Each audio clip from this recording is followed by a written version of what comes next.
What's up, everyone, and welcome back to Pressure to Perform. My name is Jada, and with me are Jaden and Jordan. How y'all feeling today? I'm feeling great. I'm feeling good. No complaints. Jordan, Yeah, feeling good. Another day. I hear that. I hear that. Can y'all believe we already on episode 4? That's actually Isn't insane. that crazy? Time is Crazy. moving. Time is moving. Nah, for real. But whether this is your first time tuning in or you've been rocking with us since day one, we just want to take a moment to say thank you for all the support. It truly means everything to us. Now, today's episode is one I've really been looking forward to. We're diving into a topic that hits close to home for a lot of athletes. Y'all ready for it? Coaches. hmm And just how much they impact an athlete's experience. And let me remind you, one of the main goals of this show is to keep it 100% real about what we've been through. So, yeah, this episode might ruffle some feathers, but let's be honest, it won't be P2P without a little shakeup. Now, today's guest is my sister and I's former teammate. From Baxter, Tennessee, she helped her high school make 3 consecutive appearances in the state final, leading them to 2 state championships in 2017 and 2018, where she was named tournament MVP for both runs. Not only was she named to the 2018 All USA Tennessee first team in AA Miss Basketball, she was also a 2018 McDonald's All American nominee after averaging 25 points, 9.4 assists, and 6.6 rebounds. She finished up her high school career with 2,671 points and 921 assists, 504 steals, and 591 rebounds, and an outstanding 134 to 14 record. Shooting 48.1% from the field and averaging 4.8 points and 2.1 rebounds in 15 minutes as a freshman at Mizzou, our guest made an immediate impact as a Tiger and was named to the All SEC freshman team. She appeared in 28 games before a season ending injury and transferred the following year to Vanderbilt, where she redshirted her sophomore year due to her injury. She then transferred again her junior season and ended up at the University of Cincinnati and sat out due to NCAA transfer rules. Y'all kids today don't know nothing about that. Y'all don't know nothing about sitting All out. right. uh-uh. At UC, she played in 27 games and averaged 10.7 points and 2.7 rebounds in just 31.7 minutes and was ranked first in the AAC in assists with an average of 5.6. My sister and I are super excited to have today's guest on the show. She is someone we clicked with from day one and still communicate with to this day. I am extremely happy she came to Cincy because now we both have a lifelong friend We who we do. can call on. Yes, yes, So, yes. with that being said, I would love to welcome the one and only Akira Levy, my PG, My well, our RP. PG, to Pressure to Perform. All right, clap it up for Akira. Hey, Hey! my Hi, PG, Kira, my what's up? PG. How How y'all you doing? feeling? I'm feeling good. I'm feeling great. I just got done with a training. I'm sorry I'm not dressed for the occasion, It's but okay. Hey, it's totally It's fine. It's okay. totally fine. Akira, I do just want to let you know that when we were talking about potential guests, you're actually the first person, like you're the first name I threw out because I was like, listen, if there's one thing Akira gonna do, is she She gonna gonna let keep us it know. real. She gonna keep it real. it is. She- It is. yeah, so you were the first name I threw out, and you were the first name on our list of I love it. I guests. love it. I'm honored. Thank you. I appreciate y'all. Of My course, Kira. I of was excited course. when y'all messaged me about it. I was Yes, happy that yes. you know that you actually that you did this for us. So Always, always. Y'all my I girls. know. Thank you, That's my girl. Akira. All right. So okay. before we get into it, y'all know how we do. We like to kick things off with a little game just to set the tone. All right. Okay. So to warm things up before we dive into real talk, the first game that we will be playing is start, bench, or cut. All right. Woo Start, bench, or or cut. cut. Oh, I'm Yeah. scared. Yeah. Okay. Yeah. Don't be scared. Don't be scared. All So right. you're familiar with this game, right? You know the rules. I don't know, maybe. Okay, I no, don't you're think good. I've You're ever good. played. So I will just call out 3 names, all Hmm. right? And your job is to let us know who you will start, who you will bench, or who you will cut. And who would I would call my team. Okay, Yep, I yep, got you. yep. All right. So the first 3, Asia Wilson, Brianna Stewart, or Nafisha Collier? I'm gonna have to start Asia every time. Duh. Yeah. I'd probably. Ooh, I might have to cut. What was my second option? It was Brianna Bree. Stewart. I might have to cut Bree, Yeah. and then I would bench. Yeah, I would bench the fish. Yeah, that's Yeah. my answer. Final answer. I agree with that. Yeah. Okay. I'm with you. I'm with you on that one. Yeah, there's no way you're not starting Asia Wilson. I There's no agree. At all. I There's no agree. Not at all. That's a dub every time. Every time. Every time. We just witnessed it. We just witnessed Literally. it. Thank you. All right, so the second, Kobe, Bron, or Jordan? Ooh. Kobe, Bron, or Jordan? I'm going start Kobe every time. Nobody top Kobe.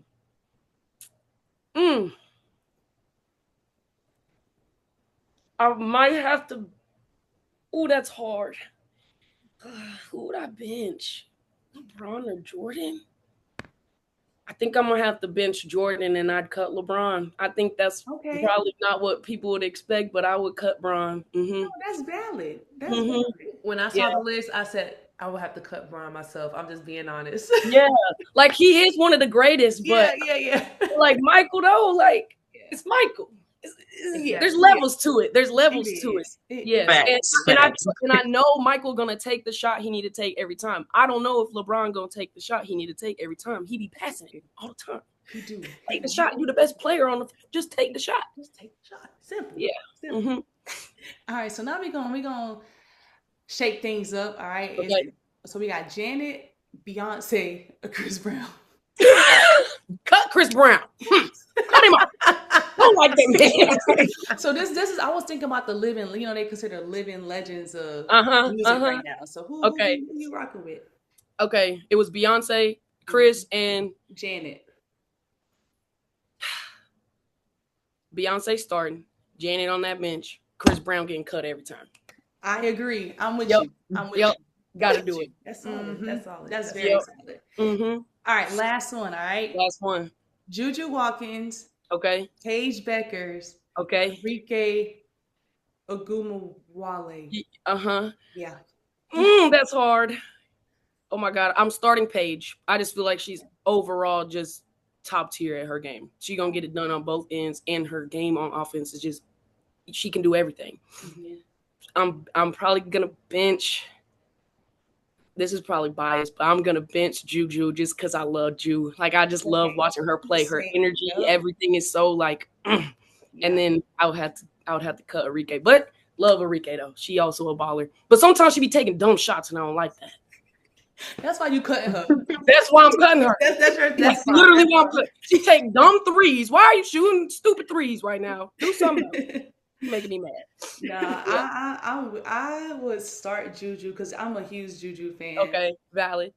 Juju and Paige can be interchangeable. Yeah, it's that one. That's hard. That's a hard one though. That's the hard part. Yeah, I agree. Okay, Uh-huh. nice. So, now we're finna dive into this show right now, right? Okay. Real talk. Here we So, go. just tell us about your journey, how you first got into basketball. The Okay. sacrifices you had to make to reach it to the next level, and what was it like when you actually got there. So, the floor is Okay. yours. Let's see. My basketball journey, honestly, I was kind of a late bloomer just because in California, playing like organized sports was outside of school at the age level I was. Like it was different than the South. In the South, I felt like people started playing basketball first grade, kindergarten. They were already in them little leagues and stuff. So I would just play street ball. I was just playing street ball all my life. And then when I moved to Tennessee in 5th grade, I still didn't play basketball until I was playing during recess one time. And one of the teachers came up. She's strong accent. Hey, come over here real quick. You ever played ball before? I was like, no, man, just, playing outside with my brother and stuff. I'm gonna tell this coach about you. You need to get out here and play some basketball. Like you're a baller. I see it. And so I went to like the tryouts, started, and I fell in love with it. I was the worst player there. I was dribbling off my toes. I couldn't make a layup, save my life. That ball I was fast. I was real fast. Come off that backboard real hard, But So that's where I got, so that's where my journey really started, was when I moved to Tennessee, and I just fell in love with the game. And after that, I mean, I didn't do anything but eat, breathe, sleep, everything, basketball, basketball, basketball. Played all the way through middle school, bounced around a little bit, and then I went to high school, played there as well. That was the best part of my career, was playing in high school. Honestly, it's just so fun. Everything was still light, It didn't feel like a job yet. It didn't feel like everything that you did depended on it. And then went to Missouri, played my freshman year there. Went to Vanderbilt, redshirted, and then I came to Cincy with y'all. But I just feel like you said let's see what else. Just like the sacrifices and things that I made. I mean, I didn't play any other sports. I wanted to play other sports, but I didn't play any other sports. I only played basketball just so that I could just make sure I made it. I knew college was going to be the only thing to get me out of what I needed out of. And so I literally just basketball. That's it. Everything basketball, basketball, basketball, basketball. But yeah, that's about it. Yeah. I can definitely resonate with you with just like wanting to play other sports, but Mm-hmm. so focus on basketball because Yep. you want that dream to come into fruition. So Exactly. Yep. So. Mm-hmm. All right, so first question, okay?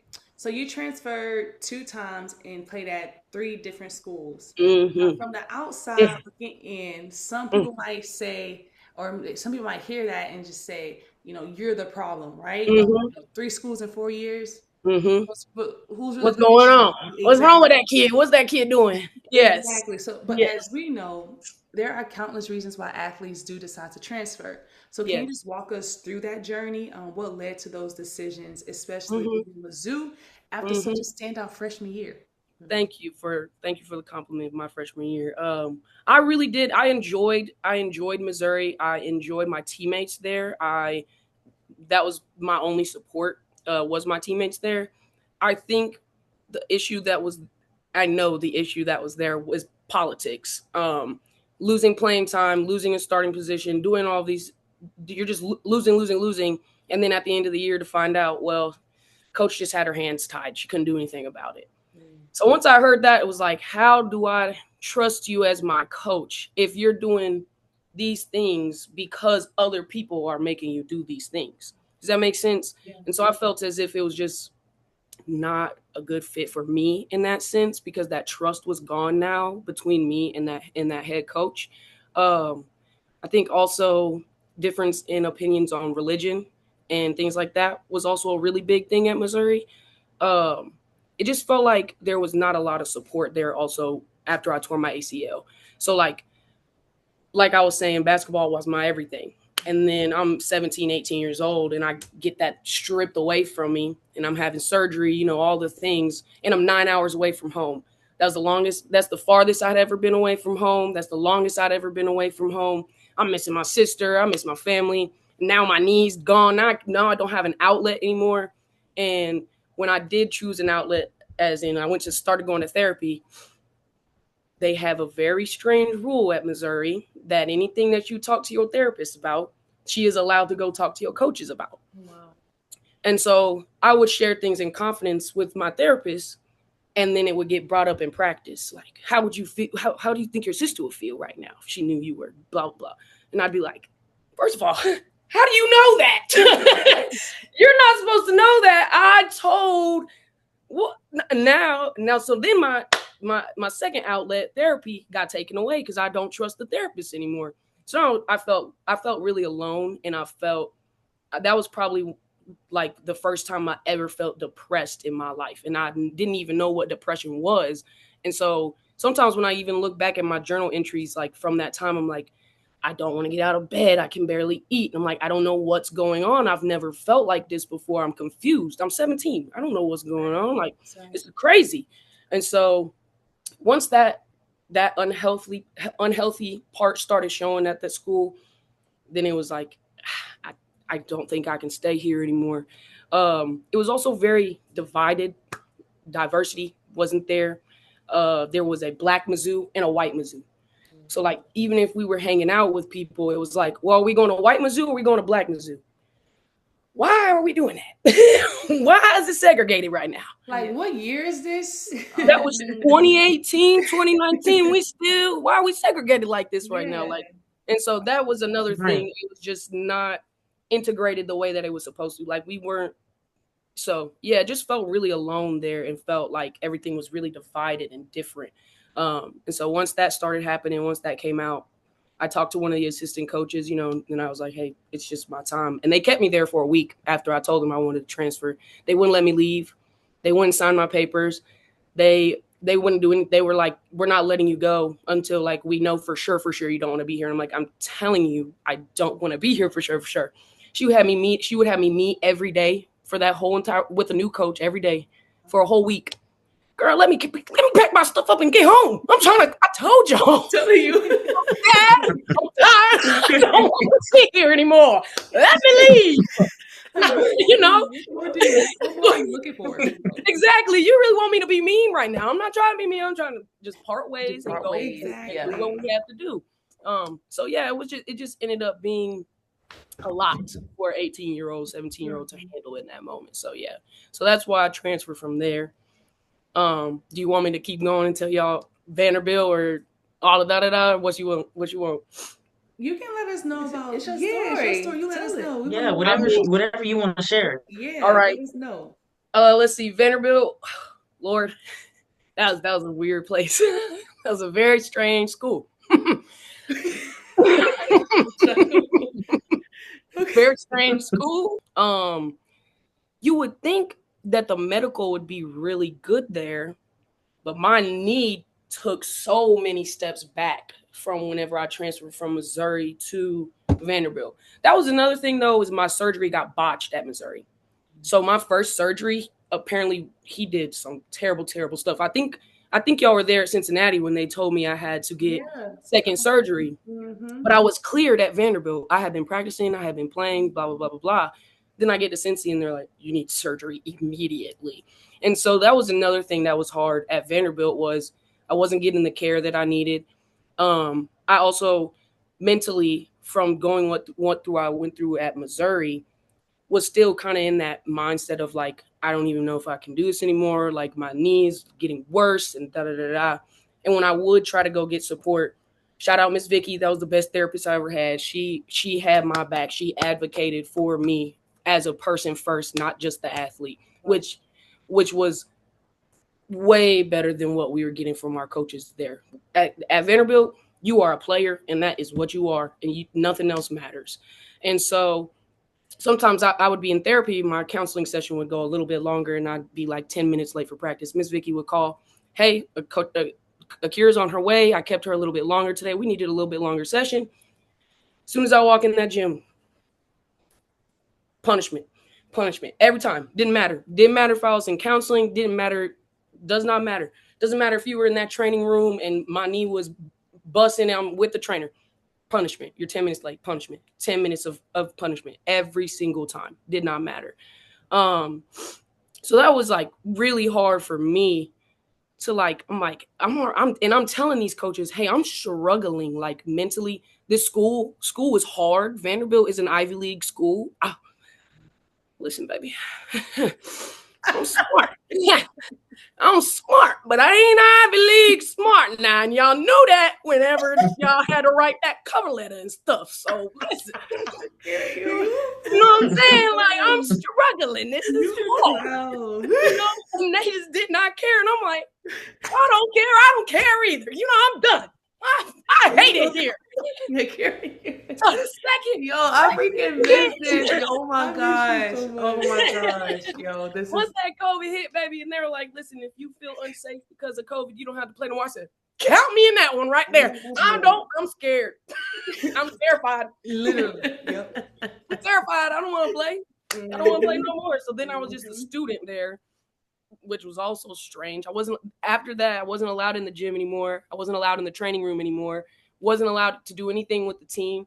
The team would get in trouble if they were caught hanging out with me, even though we all friends. That's the only friends I got on campus. Right. So they started to isolate me from everybody else as well. So then again, I'm like, mentally, I don't know what the hell to do. Like two of my best friends were on the team. We had been best friends since high school. They're like, Akira, we love y'all. Like, we love you, but they're threatening to like take us off the team if we are caught hanging out with you right now.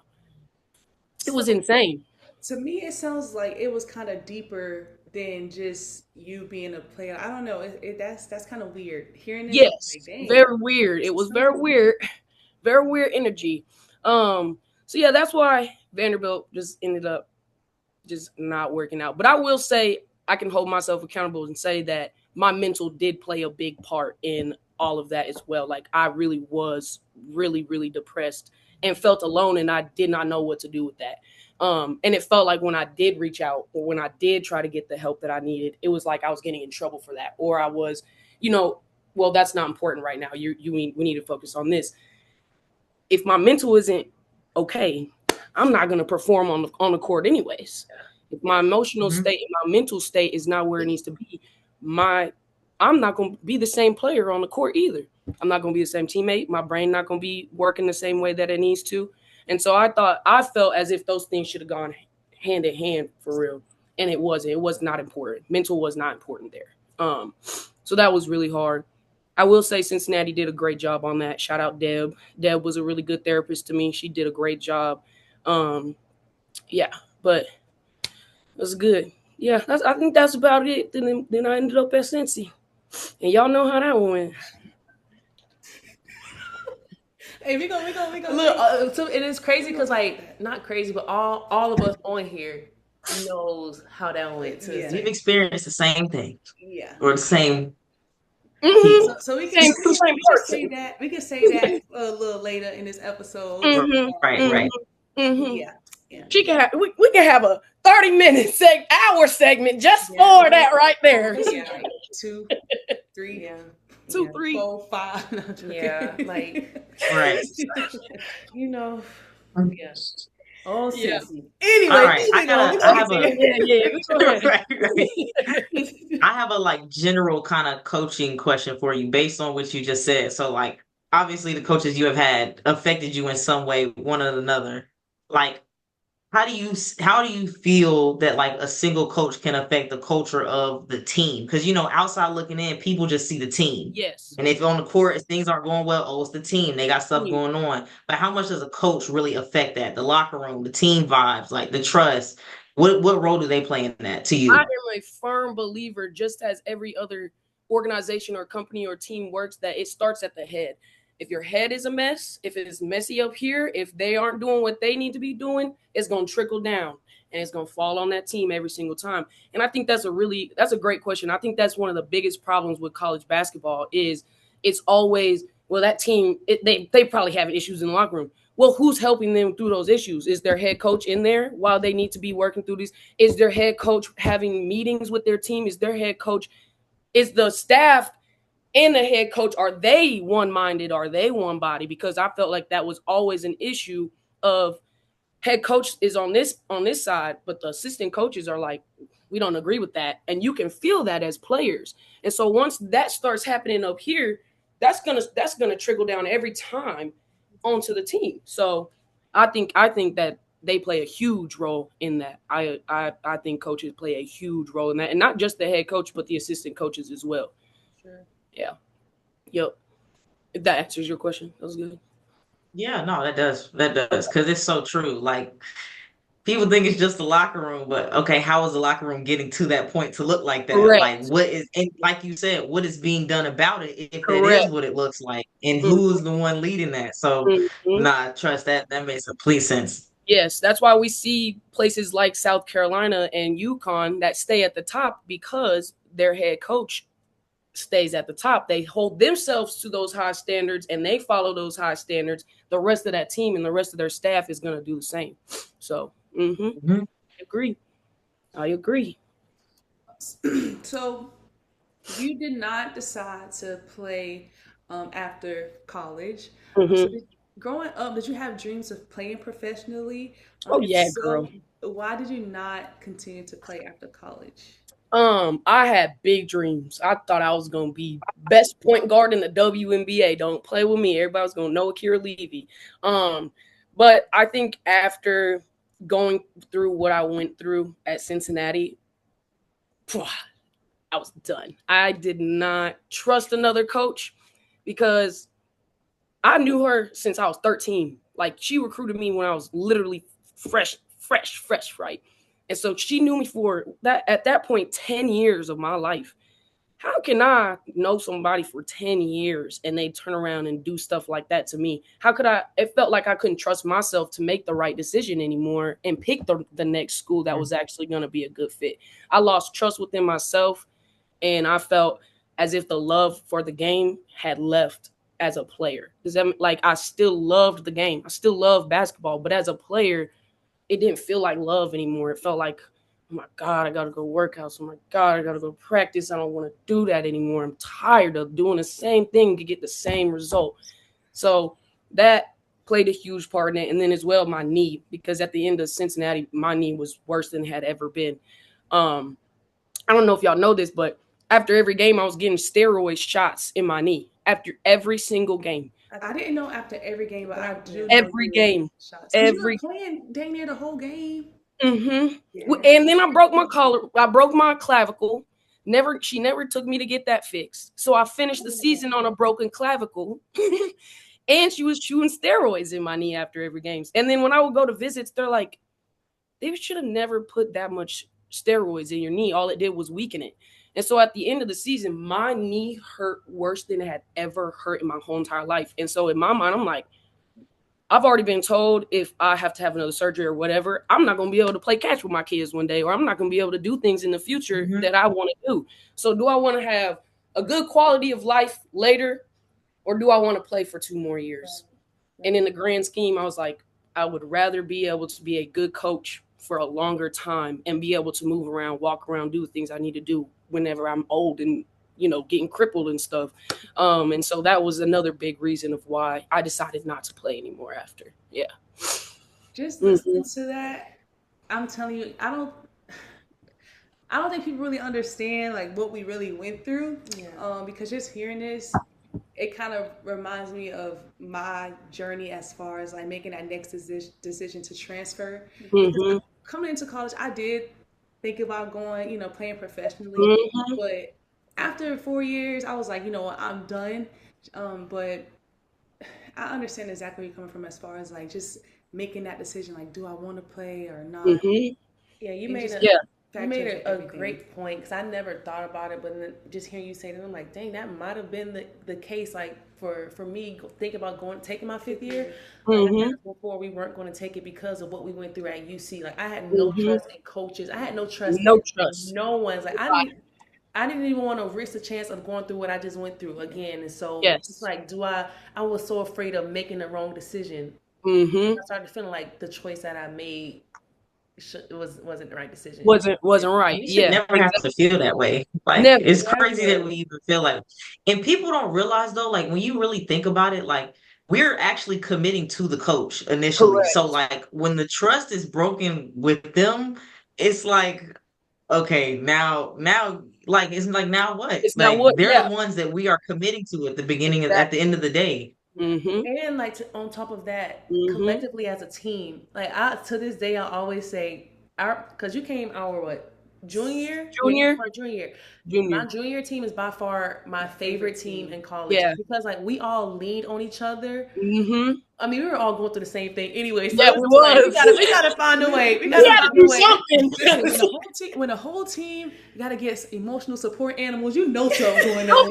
Something is going wrong. Something is going. We got people drinking that don't even drink. Something's going wrong. It was crazy, but like you look back at it now and like you can laugh at it, but like I said all that to say, like Jordan said, you really built that trust and you signed that contract for that coach. And so like as a team, knowing that everyone signed to play for that coach, when they're betrayed in a way, it just makes the whole experience terrible. Yeah. Literally. Oh my gosh. Literally. And then also you had some players that did still kind of trust the coach. So then it's like now the team is divided again, because it's like us over here have been done dirty multiple times by this woman. We don't have no trust with her. But you are the princess and nothing goes wrong for you, so you still love her. So now it's like this person over here, this person over here. Now the team's divided. Now every little thing that teammate does, you're like, ooh, you get on my nerves. Ooh, you know, and it causes like a rift. It never should be like that. It never should have been like that. And like, yeah. Mm-hmm. I agree. Yeah. Oh, sexy. I love it. Like y'all gotta understand, when Akira says that we can talk about this for like 30 to 40 minutes, I'm pretty sure every single last one of us, even Jordan's experience at Miami after Cincy, right? We might gotta have a part 2. Hey, I'm saying that experience, part 2. Got you. Okay, so moving on. I'm sorry. So let me see if I want to ask this question. Okay, so let's kind of lighten it up. You played with Sophie Cunningham at Mizzou. I just asked, what was it like playing with her? I'm playing. Sophie was a very interesting person. I would just say that she's firecracker. She's really fun to be around. She's a funny person. She's very outgoing, very, very silly. Sometimes wasn't the best leader, but if we talked to her about it, she would try to fix it, which I feel like makes her a better leader than most people. So it was fun though. Sophie was fun. And like, you can't not love playing with her. You can't not love it. She's a dog. Like every single time she is going to go to war, and like she's gonna take y'all with, like she is going to war every time, and she's a freaking dog. Like she country fed, country strong, like she's gonna get what she gonna get what she want every time, you know. So yeah, playing with Sophie was fun. We were pretty good teammates. I enjoyed playing with Sophie for sure. That was a good team for sure. Yeah. That's good. Yeah. Any more questions before we get into game 2? Anybody? Jordan, Jada? Now let's get into it. Okay, so we got the second game, okay? All right. Teammate superlative. So I'm just going to dish out a couple of superlatives, and then you just try to think and name the teammate who you think will fit that. Okay. Superlative, okay? Okay, so that, in your opinion, out of your entire career, who was the best leader? Who was the best leader that I ever played with?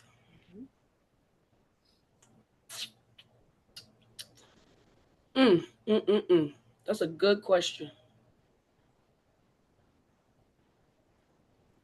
If you don't have an answer, just I'm trying to think. I'm trying to find it. You know what? I'll give it to Chelsea Hall.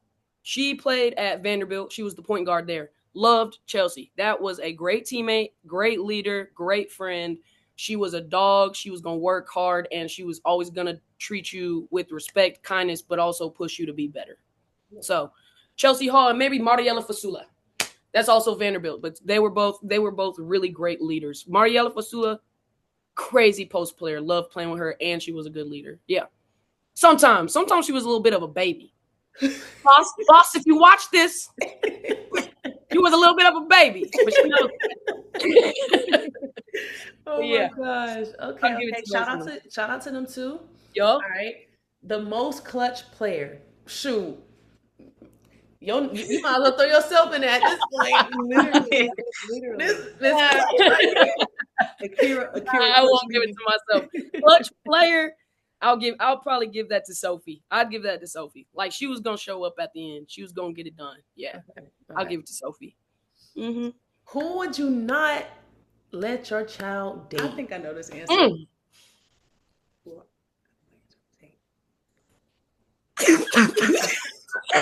you thinking what I'm thinking? I don't know, maybe. You know what? Who would I not let my child date?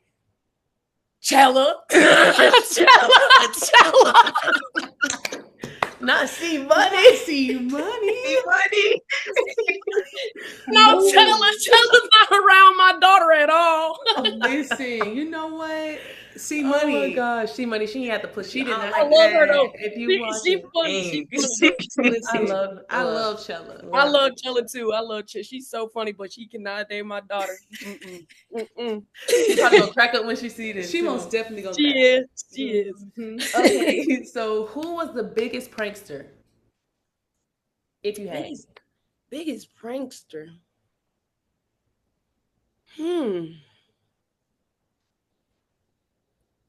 I don't know. Who'd be the biggest prankster? I feel like Sophia used to try. You know what? Yes. She used to try. Like, she used to try to do like little stuff that would just be like, like, Sophia, I know you see me pissed off at this practice right now. You leave me like, now is the time. Read the room. So read the room. She never read that room. And the crazy thing is, like, she was so genuine about it. Like, she was so genuine, but she was trying to be such a good heart. She was just like in the dark. She was. She was that. She definitely was that for sure. She did. Okay. And the last one, your funniest teammate. Caitlin funny. Caitlin's so funny. Oh my God. That was the funniest girl ever. She just used to say some off the wall stuff and you just be like how do you think of that? Yeah, how? No, I agree. It's that Memphis in her. That's what it is. That's exactly because Memphis people are different. They wired different over there. And she makes with Mississippi too. Oh yeah, she got a deep South. Caitlin funny. Braylon was kind of funny too, though. I can't lie. Braylon was kind of funny. Listen, she was different kind of funny. Yeah, she was like a goof. She's a goofball. She a goofball. Like she just do random stuff. And her body would do random stuff too. She would always be doing weird stuff. Like standing in the corner, like just like bending it over, like literally. That's literally what she would do. No, literally, no. Those are some good. Yeah, those were two funny people for sure. Okay, y'all. So thank you for playing that game. Now we're gonna move on. Okay, we're gonna continue to keep this train rolling. Let's go. Coaches. The maker or breaker of an experience. I mean, we've already kind of hit on it a little bit, but now we're going to try to get a little deeper. Okay. The good, the bad, and everything in between, all coaches. How much impact do they really have on the player's experience? I kind of feel like you already hit on that. Yeah. So, but for the viewers, especially for the younger kids coming up, I'm telling you, coaches, they have a way more impact than you think. Correct. So, yes, they control everything. Yes, and again, before we get into this, just keep in mind this is our experience. We're not here to knock anyone or bash anyone's name. It's just our experience, and we just want to be honest and authentic with this conversation. So, so Akira, talk about your experience with coaches. I feel like you already answered that too. Yeah, we've been hitting them all. We're gonna hit them. Yeah. Well, okay, let me think. I don't know. I got a question for you. Yeah, I got a question. Okay. Let's start there. I got a question. So, since this part, also geared towards young athletes, what are the things that they should be looking out for when picking a school based on, obviously, we're talking to the coaches first. Like, what is something, the red flags that they need to be paying attention to when they're talking to a coach? Lord, I feel like, I don't know. That's hard because I don't even know if I found the red flags to be looking for. Honestly, it's because they do such a good job of putting on that mask when you first meet them, and when you're around them for that short amount of time, it's hard to really get that read. I feel like if I could go back and do it again, I would sit down with everybody on that team and I would ask them individually, like, hey, how do you truly feel about being a part of this program? And how do you truly feel about your head coach? Do you think she handles this with grace? Do you think she handles this right? Do you think that she controls practice the way it should? Do you think the locker room is controlled the way it should be? All the things. And just hope to God that those players will be honest, because I feel like I would be honest. Like at that point, if I could go back and somebody asked me while I was at Cincinnati, like a recruit, hey, how do you truly feel about being here? I don't care if she's the All-American coming from high school. I'm not about to be selfish and ruin this kid's chance of coming into a college that I know I'm not happy about, and I know this coach ain't doing the things.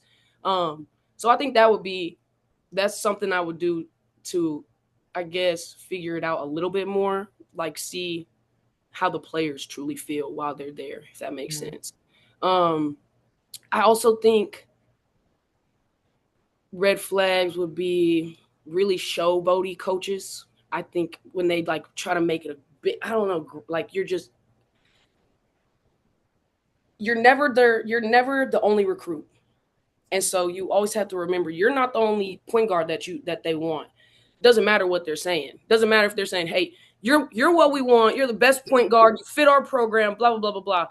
There's 3 other girls that they're saying that to. So you can't always take what they say and be like, "Oh yes, oh my God, I'm the best one. I'm getting recruited. Da da da da. They got me at the top, Dad." Not true. You're probably option number 3. They're just not sure if option number 1 is going to commit because she just went on a visit to Alabama. So they're waiting for that visit to get done. Now, next week, if option 1 calls, you're out the picture. You're done because you weren't ever top recruit. So I think that's another thing is pay attention to how they talk to you and how they say things and what they say to you, because I think a lot of times it gets what's the word I'm looking for? They try to like, what's that word I'm looking for? Misconstrued? I don't know. Yeah, like they just make you seem like you're bigger than what you actually are. You know what I'm saying? Like you're more important to their pieces of their puzzle than you actually are. Yeah, that's what I would say there. Yeah, that's what I would look out for. Yeah, that's all about that. Yeah, that's a good response, because even when Jordan asked that, excuse me, I was like, dang, that's a hard question, because especially being so young, like teenagers, you don't know. Your head up. You don't know. It's really just false hope. And so you really don't know. You really believe on everything they're saying. So that was a good question. And I second Akira. It was a good question. So for everyone who's younger and watching this, when you go on these visits, communicate with the team. Yeah. Yes. And just tell them to be straight up. Tell them to yes. be straight up. Yes. And pay attention to body language and how they act when the coaches do come around and when things do change, because you can see when players don't like their coach, if that coach walk in, vibes gonna change, energy gonna change. Everybody's gonna maybe sit up a little bit straighter, or, feel a little bit more anxious. You're gonna see it. So I would say just like take your visit seriously. Don't just use it as like, oh, this is so fun. I'm getting a paid trip basically in a free hotel and da da da. Like that's a business trip. At that point in your life, if you're taking visits, that's a business trip, and you need to pay attention to every single part that goes on in there. Also, like how the strength coach talks to the head coach. Do they have a good bond? Do they talk to each other the way they should as well? All those just little things that I think that kids should pay attention to. Because I know for me, at 17, when I went on them visits, I was like, you're just happy to be there. You're just happy to be there. Oh my God, they gave me candy and stuff. This is so cute and fun and exciting. They decorated the room. Oh my God, y'all, I'm so special. That's what they do though. Like that's really, I feel like that's really their goal. Not necessarily like, oh, they're all trying to distract us, but like the goal is for you to see the best sides of it, so that that's what you're paying attention to, and not really everything else. Like you're not thinking like a businesswoman because we're 17, 18 years old. So they try to make sure that we see that fun, that stuff that you like. You see me laughing. We take you to our house and have the kids over. Like you see that because that's what they want you to see, because they know that we're 17, 18 years old. And then you get on campus and you never see that coach's house again. Or you see that house one time. When there's a recruit. Never again. That's true. Yeah. When there's a recruit. Yeah, and not only, I mean, that's great advice for the younger generation that's coming up, but also I like how you say, having like the players that's already there to be honest with these recruits, because there was a moment for me and my sister. One of our teammates asked us, there was like her mom asked us, like, what's it really like? Now, mind you, if you can read body language good, this is how we responded. I mean, if you can't pick up on that, I am sorry. Like that was enough. That response was enough within itself. That would have told me everything I needed to know. Yeah. But we joke about that to this day. Yeah, we joke about it to this day. So, but no, I think that's very important for players, current players, to really be honest, because you want nobody to go. Exactly. If you knew what you knew back then you would want somebody to tell you what you would want somebody to help you. So, exactly. But to that though, I have a like another side. Like Akira, like you were saying earlier, when it came to how you were treated based on your decisions, I feel like the response, Jada, that y'all had, it's not uncommon because sometimes you feel uncomfortable to tell the truth. Like some people really don't tell the truth because of what that could look like or feel if that could backfire on them. And like Akira was saying, consequences and punishment. Like we're already in a position, if we're already in a situation that's like sticky, a player comes in that they want, and I'm like, nah, you don't want to come here. You know what I'm saying? Like people really, sometimes that really backfires on people. It's difficult. You should always tell the truth though. Like you should, but you know. And that was literally, that's what it was. I do agree with that. I feel like that's probably the main reason why most athletes don't speak up or tell the truth is because you're afraid of what could happen next. Like they have full control over your future. You have no say, you have no power really. So it's like if I do say that and that person is like, well, actually one of your players said that you suck. So I'm not coming here. And you know how we responded the way we responded. Yeah, because it wasn't a yes or a no. It was it was just like I don't know the relationship she has with the coaches. So I'm like, I don't even know who this girl is. Right. I can't even really trust her. So she may just go back and tell the coach what I said. And I'm not, can't do that. She should just read the signs. Yeah, so I agree. We survived it all together. Yep, we did. Yeah. Well, that's why this is their message. Pay attention to the signs, please. That's it. Pay attention to that body language, baby. Yeah, I'm telling you. Don't tell it every time. Every time. Yep. All right, so if Jordan, I'm gonna take one of your questions. All right, that's cool. Go ahead. Okay. So if you could redesign the way coaches are trained or held accountable, what would you change? Like, what would change? I feel like there is not enough.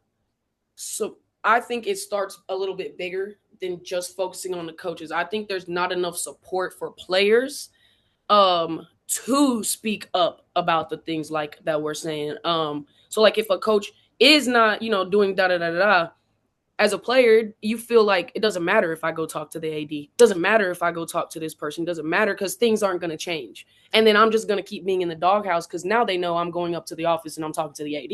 You know what I'm saying? So I think it starts like outside also is people that are above the coaches and above and they see that their players are da-da-da. It should be safe for us to come up there and there should be affirmative action taken. Because when players get in trouble or do something wrong, you're suspended. You are on academic probation or you da-da-da-da. So you get things taken away from you. Coaches don't have to go through that. Now the transfer rules have changed since this, but coaches can coach a terrible, terrible season, losing season, blah, blah, blah, blah, blah, treat their players like crap, and then just go to another school. Exactly. And nothing happens. No repercussions, so nothing's going to change for them. I feel as though something should happen. I don't know what, but some type of punishment, consequence, or something should happen to those people that are doing that because players are humans. They're doing this to humans. They're doing this to real life people. And they're treating these real life. Yes, kids. You're treating a 17, 18-year-old kid like this. Like, that should be illegal to me. Like, yeah, you know what I'm saying? Like, you're just a big old bully. You're a bully. And I think that some type of affirmative action should happen more often with coaches. You never see like, hey, coach did this to a kid, so they're suspended for this amount of weeks. When do you never see anything like that? This coach had a losing season last year, but now she's going to transfer over here to this other school with nothing happens, nothing changes, and she's still going to do the same thing to these other people because nothing happened while she was at the old school. This is what I have to say. If I was asked this question, I definitely agree with everything you're saying, 100%. I will add on, you know how at the end of each season we have end-of-year meetings with the coaches. I feel like this should happen for real. What's the people called? HR? HR. HR should be a part of those meetings. Teammates or the team should have HR meetings about the coach and their I agree. So now let's put y'all in the hot seat and let's see y'all change y'all ways too. Correct. There should be a mandatory HR meeting at the end of the year for the team to go and sit down and talk to. I agree. And like, what do you guys feel as a team went wrong this season, and what do you feel as a team went right this season? Yep. And what do you feel your coaches should be doing differently, or what do you think they should keep doing the same? Yes. There is nothing put in place for the coaches to have to change. It's always the players having to change to fit their system, to fit their this, to fit da-da-da. We're constantly having to change ourselves while also trying to figure out who we are as people outside of this sport. And so it's like, how come these grown adults don't have to do any type of change, no type of growth, no type of anything, but we constantly are the ones having to change and grow and do this and fit your system. And then, actually, we recruited you for this, but now we don't like that you do that anymore. Or, like all the things. And it's like, okay, well, I liked you when you were coaching me like this, but you don't coach me like that anymore. How about it go both ways. We're both adults now. Sometimes, 20 something years old, like I'm an adult. I'm young. I'm a young adult, but I'm still an adult. We can have a conversation. We can do something. Yeah, I agree with that. Yeah, and at that point, I want you. I just feel like we were more mature than the coaches at some point. Because just tell us. We're in the position we're in. We don't know nothing. Just clearly tell us. Don't beat around the bush about anything. Don't pull us in your office when we go there to talk and ask, what are we doing wrong? What are we not doing? I really think you're doing it. Blah, blah, blah. No, I don't want to hear that. Be real. Be real. Yes. Agreed. Agreed. All of us have had crazy on that. Oh my yes.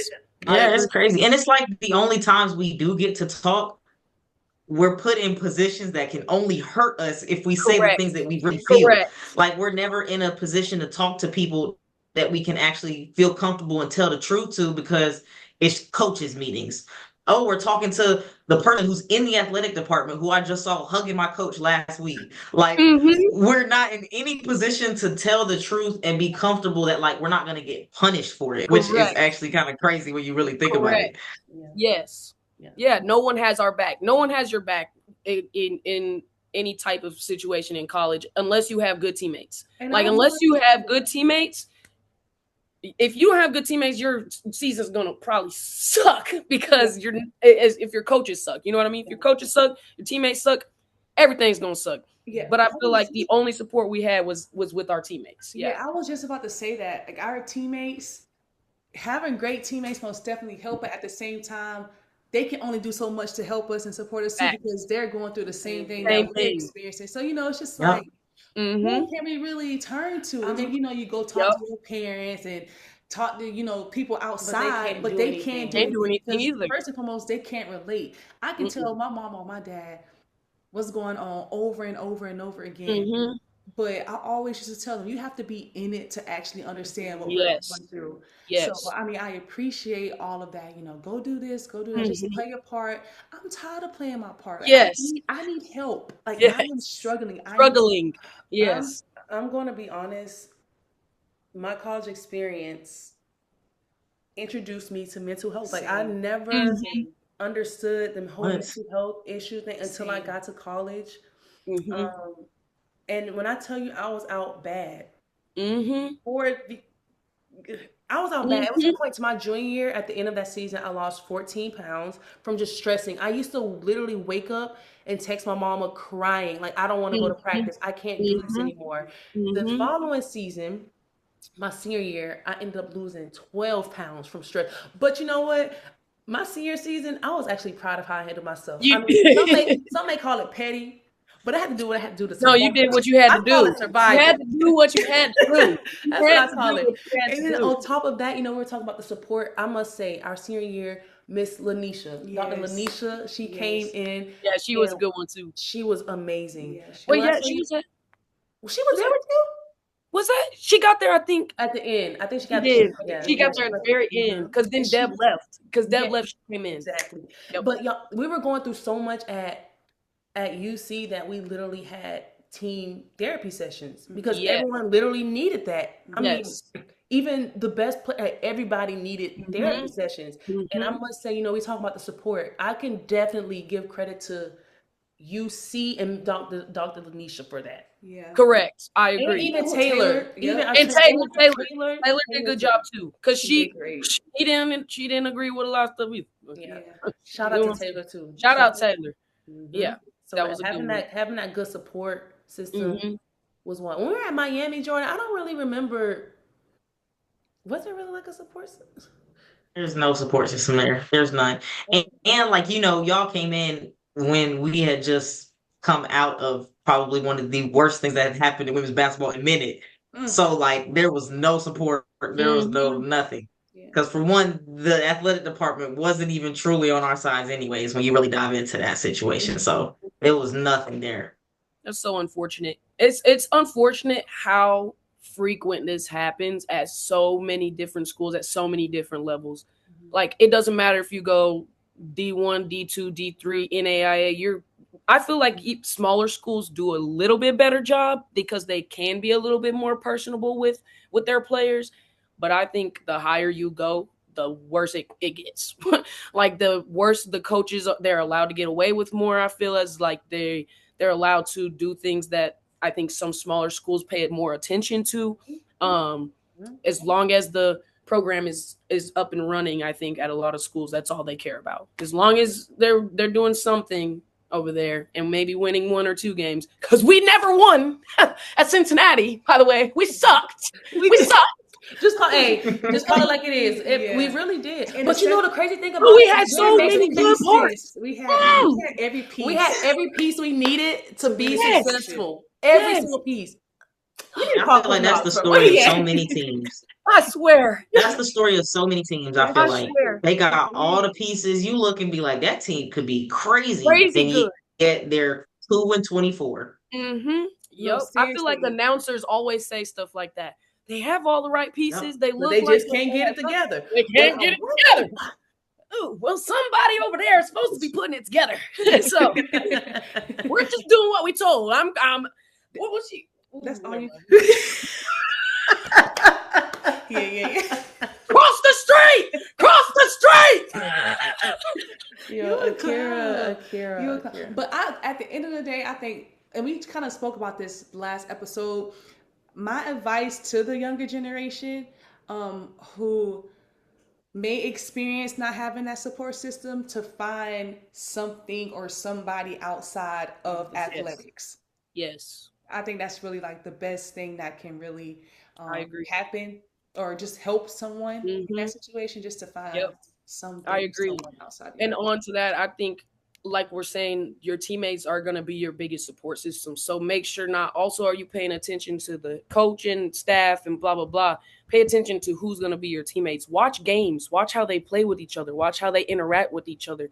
Watch how they support each other when they fail or when they are successful. Because that's important too, because that's what's going to be there for you when you're there. You're not probably going to have your coaches for real. So you got to make sure you also pay attention to who your teammates are going to be.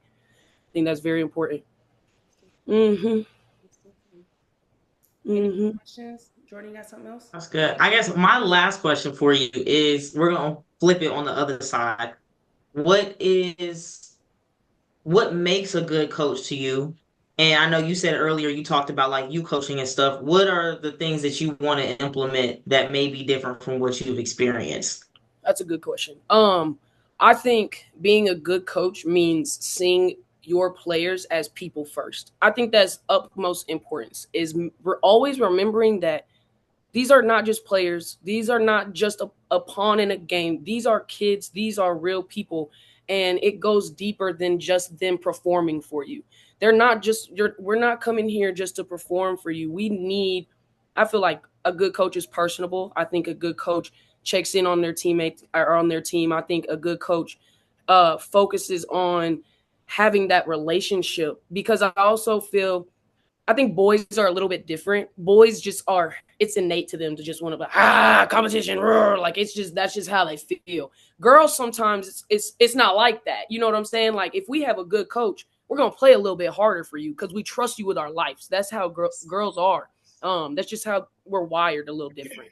And so I think building that relationship and that trust and that bond with your player is what makes you a good coach, and always remembering that that is a person first and then they are a player. And then of course, I mean, we can talk about just the basketball knowledge and, I think also being fluid, being able to change, being able to grow, being able to say, okay, this team is different than my last year team. I might need to switch my system up. I might need to change some of the things that I do, and not getting so stuck in the ways of, this is my system. I've done this my whole career. It's been successful. So this is what I'm going to do. And everybody's going to follow along. And if it doesn't work, oh, well, I'm going to die on this hill. That's not going to work. You have to be able to be fluid and change how you do things, how you control things, because your teams are never going to be the same.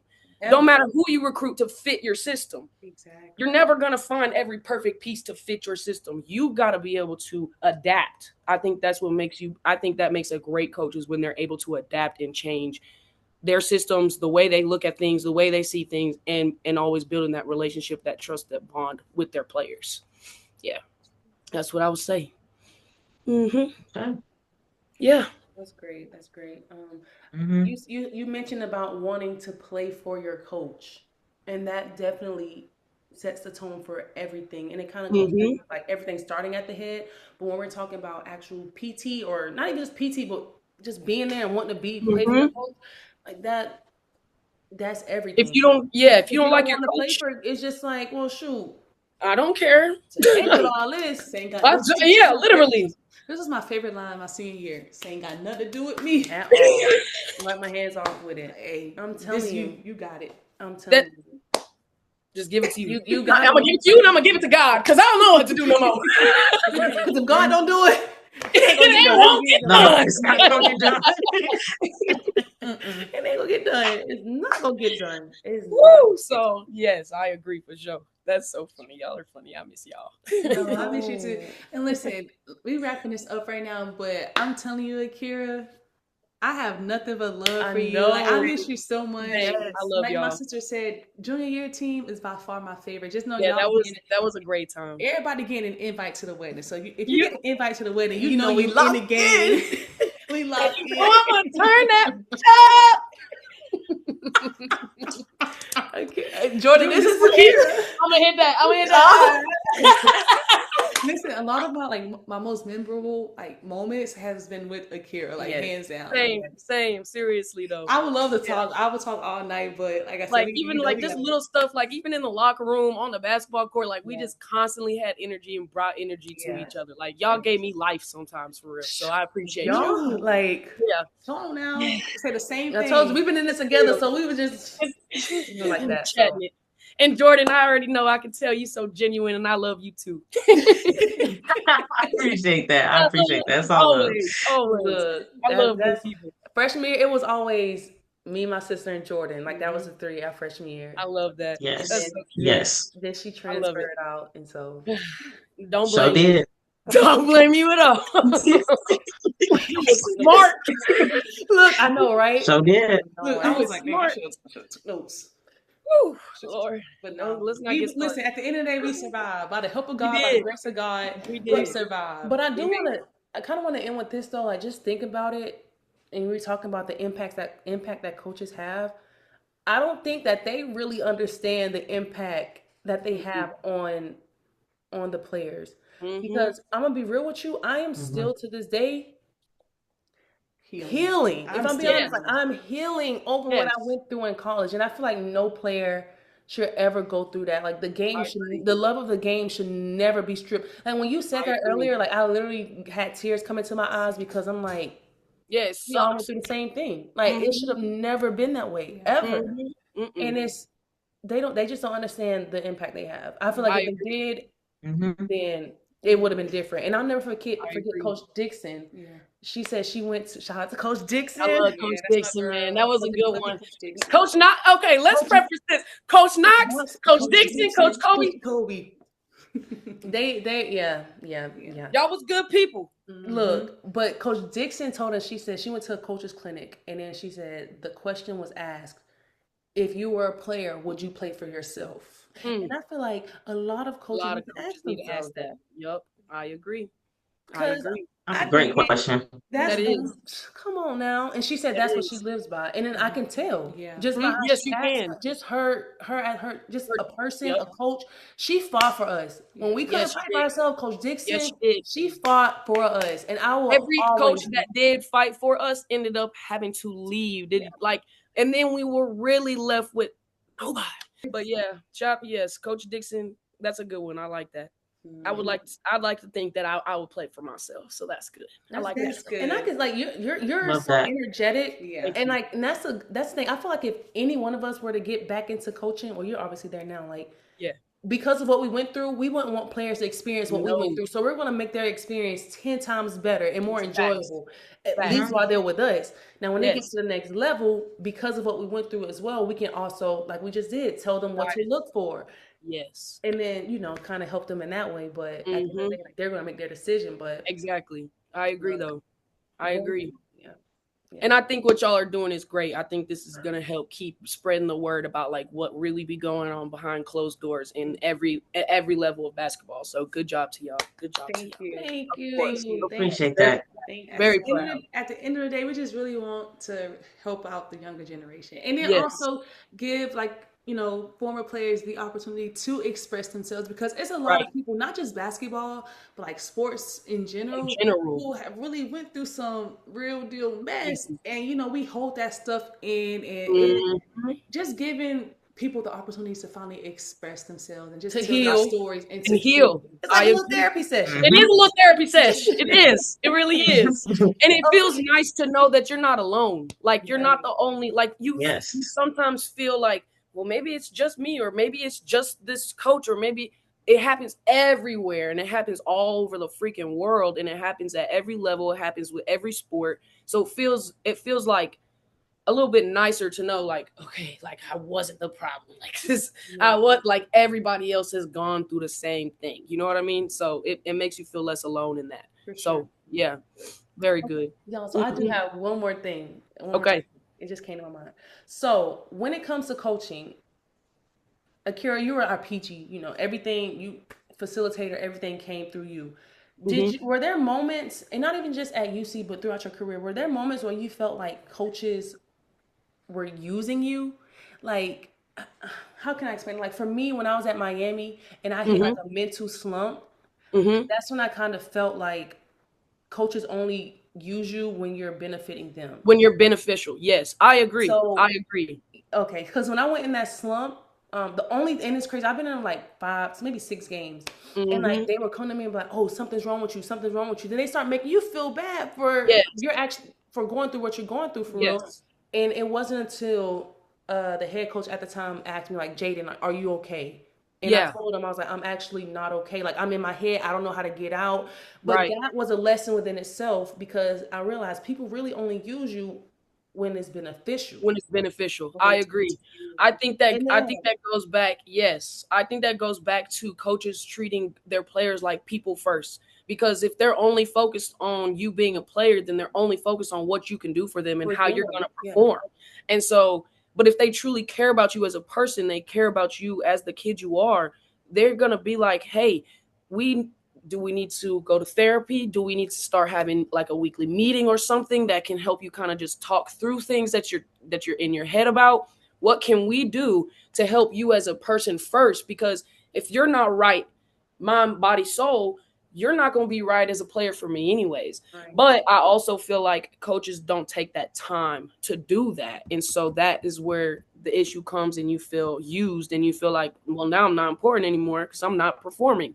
And then your self-worth goes down, and then you're in your head, and then you're like, and you've also, most of us have been in the sport that we've been doing our whole lives. So that's our identity. That's all we know is I'm a basketball player. I'm here to perform. I'm here to do these things. But that's not who you are. That's not your identity. I'm Akira first, and then I'm a basketball player. And so I feel like that is like, this goes back to those coaches being like, hey, let's take care of you as a person first, and then we can focus on this basketball later. Because it's not end all be all. Basketball is not who you are. That is not what you are made of. You know what I'm trying to say? So, yeah. Yeah, that's how I was just wondering because that was just obviously it was something new for me because I stepped up in a different role at Miami, and so yeah, when everything was good, when I was scoring, doing what I had to do, everything was great. But when I yes, went in that mental slump, and I wasn't doing it on purpose, but I felt like they thought that I was, and I could be wrong, but this is just how I felt.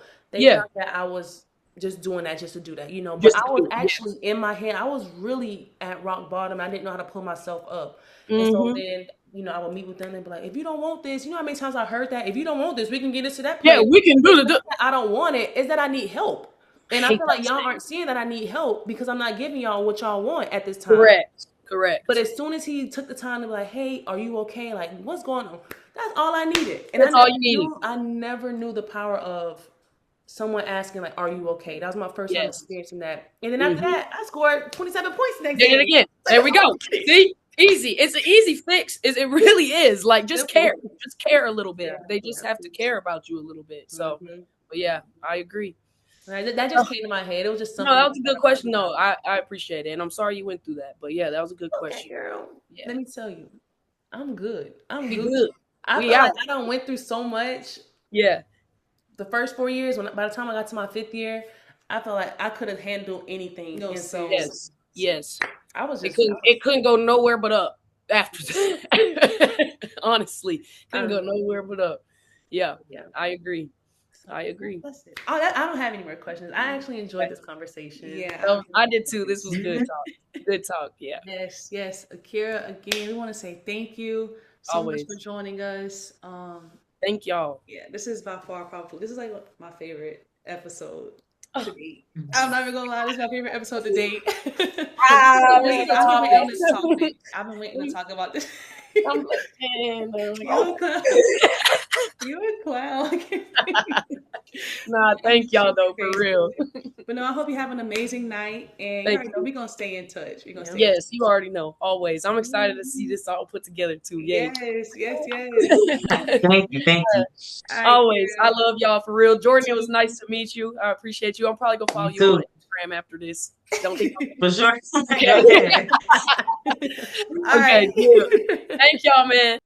So listen, y'all, we definitely got deep on this one. You guys have like a huge takeaway y'all got? Like, what's the biggest thing that y'all got to talk about? Because we've all experienced it.